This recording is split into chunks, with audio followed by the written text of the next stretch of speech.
Sandigan Bayan, 3rd Division, composed of Associate Justice myself, no?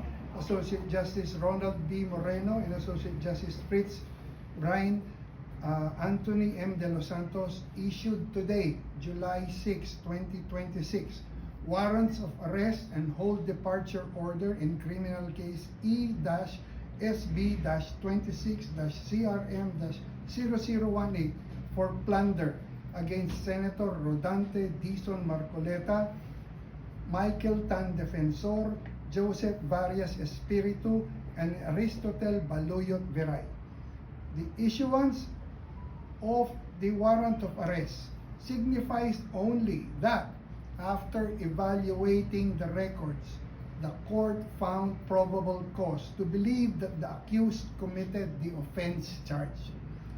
Probable cause for the issuance of a warrant of arrest exists when the facts and circumstances would lead a reasonably discreet and prudent person to believe that an offense has been committed by the person sought to be arrested. Let me stress, yung warrant of arrest does not constitute a determination of guilt. Hindi pa guilty yan. All the accused continue to enjoy the constitutional presumption of innocence until their guilt is proven beyond reasonable doubt. Again, the court's proceedings are governed solely by the Constitution, the applicable laws, and the evidence properly presented before it.